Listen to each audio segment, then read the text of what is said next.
윤석열 정부는 더 이상 한국의 경제를 챙길 생각이 없는 것 같습니다. 저 최상목이라고 하는 놈이 어떤 놈입니까? 중국 눈치 보면 안 된다고 얘기하고 더 이상 중국에 매달려서는 안 된다라고 떠들어댔던 놈이 저 놈이에요. 한국의 경제를 정치와 이상하게 엮어가지고 있잖아요. 대외적인 부분 관련해서 되게 막말을 퍼붓던 위인이 저놈입니다. 추경호 경제부총리도 되게 개막장인데 그보다 더 심한 놈이 저놈이죠. 구조개혁으로 경제를 살리겠다고요? 역동경제요? 개소리 하지 말라 그러십시오. 윤석열한테 딸랑딸랑 윤대지한테 딸랑딸랑 했던 놈이 저놈이에요. 뭐 저출산 문제에 뭐 미리 준비할 성과가 있다고요? 개 지랄 발광하지 말라 그러십시오. 이 쓰레기 같은 놈입니다. 쓰레기 같은 놈. 어떻게 이런 놈이 경제부총리를 하고 기획재정부 장관을 하겠다라는 건지 참 어처구니가 없습니다. 노동, 연금, 교육, 개혁 하겠다라고 얘기하지만 개 지랄 발광하지 말라 그러십시오. 이런 쓰레기 같은 놈을 경제부총리에 앉히는 대한민국 윤석열 정부는요. 사실상 기대할 바가 없습니다. 역동경제론요. 지랄 발광하지 말라 그러십시오. 이놈이 중국에다 대고 막말을 쏟아부어가지고 대중국 관련해가지고 망쳐먹은 것만 해도 한둘이 아니라는 겁니다. 어떻게 윤석열, 윤대지는 이런 쓰레기 같은 놈들만 다 자리에 앉히나 모르겠습니다. 제발 좀 자기 입맛하고 안 맞아도 일할 수 있는 제대로 된 관료를 뽑으십시오. 자기한테 딸랑딸랑거리고 자기한테 이쁨 받으려고 지랄 발광하는 저런 쓰레기 같은 관료들 말고요. 제대로 된 일할 놈을 좀 앉혔으면 좋겠어요. 이 뭐합니까? 부동산 PF 대출이 뭐 잠재적인 리스크다. 철저한 관리가 필요하다. 이미 알고 있는 내용. 지나가는 초등학교 애도 알고 있는 얘기죠. 대통령실의 경제수석 비서관을 역임했다. 윤석열 옆에서 경제수석 비서관 하면서 딸랑딸랑 거리면서 경제를 제일 빨리 망친 놈이 이놈이에요. 이놈. 현재 경제상황을 온 국민이 합심해서 혹독한 겨울을 헤쳐나가는 중이다. 개소리입니다. 개소리. 윤석열 옆에서 딸랑딸랑 거리면서 비겁하게 치졸하게 말장난 해가지고 한국 경제를 더 빨리 망가뜨린 대한민국의 경제 이완용이죠. 경제 역적입니다. 이런 인간은 북한으로 보내거나 일본으로 보내거나 해야 돼요. 이런 쓰레기 같은 인간이 뭐라고 얘기해 뭐라고 연구개발 R&D 예산 삭감 논란은 성장형을 선도형으로 바꾸고 질적 성장에 나서야 한다는 무슨 개소리야 개소리. 줄여놓고 이지랄 하냐라는 거죠. 구조개혁이 이루어질 거라고요. 지랄 발광하지 말라는 거죠.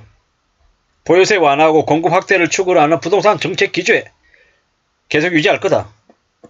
부자들 세금 깎아주고 건설업계에 뒷 빨아주면서 건설업계에 헤쳐먹고 짬짬이 해가지고 있는 놈들 50억씩 정관예우 해먹고 헤쳐먹는 걸 계속 지속하겠다라는 게 이놈의 말입니다. 앞으로요. 대한민국의 경제를 더 암울하게 만드는데 주도하겠다라는 놈이 이놈이 이놈. 최상목. 최상목. 참 대한민국이라고 하는 나라가 참 엉망입니다. 엉망. 최상목. 어떻게 이런 놈을 경제부총리에 앉히냐라는 겁니다. 대한민국은 진짜 희망이 없나 봅니다. 윤석열, 윤대지가 이제 데리고 간 놈이잖아요. 쓰레기 같은 놈이면 쓰레기 같은 놈. 이런 놈을 경제부총리에 앉힌다. 참 답이 없습니다. 대한민국을 망치고 있다라는 겁니다. 서울대 출신이라고요? 지랄 발광하지 말라 그러십시오. 이런 쓰레기 같은 인간이 대한민국을 경제를 책임진다. 그럼 어떻게 되겠습니까? 대한민국 더 빨리 망합니다. 역동성을 높인다고요? 그냥 욕이 나옵니다. 여기 어떻게 저런 인간이 경제부총리를 하나라는 생각이 드는 거죠. 참 그냥 화가 납니다. 화가 나. 윤석열 정부의 정책 기조를 한마디로 표현한다. 역동경제다. 실제로 역동경제가 아니라 이 최상목이라고 하는 놈은 윤석열, 윤대지 밑에서 빨아주면서 자기만 잘 먹고 잘 사는 대한민국 경제를 망치는데 일조하겠다라고 목소리 높여서 얘기하는 개잡놈입니다. 개잡놈. 그게 윤석열 정부의 윤대지의 정책 기조다라고 생각합니다. 규제를 완화해야 된다. 규제 완화해가지고 대기업 재벌과 족벌가들에게 돈 다 몰아주겠다라는 거죠.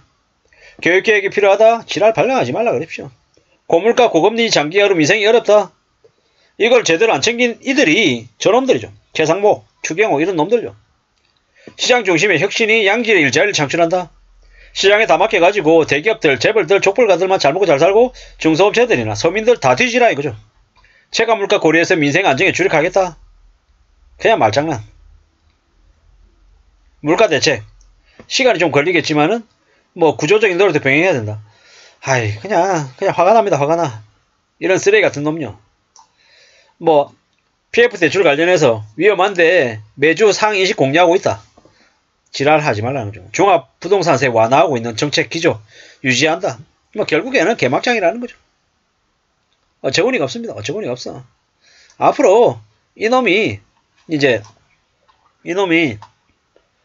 대한민국의 경제를 이제 쥐어 틀고 나면 한국 경제는 더 몰락하고 더 침몰할 것이다. 윤석열이라고 하는 이가 대통령을 있으면서 제일 잘못한 건 뭐다? 아래에 저 관료를 뽑는 데 있어서 제일 쓰레기 같은 인간들, 제일 막장인 놈들, 배명령에 헤쳐먹고 온갖 추악하고 더러운 쓰레기 같은 짓을 할 놈들만 다 모아가지고 저렇게 어벤져스, 헤쳐먹는 쓰레기 같은 어벤져스를 만들었다라는 겁니다. 저같이 그냥 지역의 평범한 사람들이 봐도 욕 나올 만한 위인을 저 자리에 앉힌다라니까 할 말이 없죠. 경제수석 시절에 있었던 탈중국 선언. 이놈이죠, 이놈. 탈중국 선언해야 된다라고. 개시랄 방해하는 이놈이 탈중국 선언을 하면서 중국에 안 맞아도 될 미움을 샀던 게 이놈이죠. 이런 말장난하는 놈을 경제수석에 앉히는 게 맞냐라는 겁니다. 앞으로 하나를 보면 열을 난다고 했습니다. 탈중국 선언 운운하면서 중국을 벗어나야 된다라고 얘기했던 저놈. 목을 매달아도 시원치 않다라는 생각밖에 안 듭니다. 경제수석이라고 하는 놈이 저렇게 아무 생각 없이 막말 얘기할 정도로 저랬던 놈을 어떻게 경제부총리에 앉히냐라는 겁니다. 경제부총리, 기획재정부 자리가 그렇게 아무나 앉혀도 되는 자리입니까? 참 그냥 화가 납니다. 저런 쓰레기 같은 놈을 앉힌다고 하니 윤석열 윤대지가 국민의힘이 2024년 4월달 총선 때 개폭망하겠구나. 100석은커녕 60석 70밖에 못하겠구나 라는 생각이 듭니다. 저런 놈을 좀 쳐내고 제대로 된 일할 놈을 좀 앉혀라 제발. 그래야 한국 경제가 2024년 2025년 6년까지 윤석열 정부 하반기까지 개폭망할 텐데 그나마 조금이라도 방어하고 저지하려면 좀 제대로 된 일할 놈을 앉혀야 되는데 저렇게 말장난하고 책임지지 않고 나몰라라는 배째는 쓰레기 같은 인간을 경제부총리로 앉힌다고 하니 대한민국 경제가 더 그냥 암울할 뿐입니다. 이상입니다.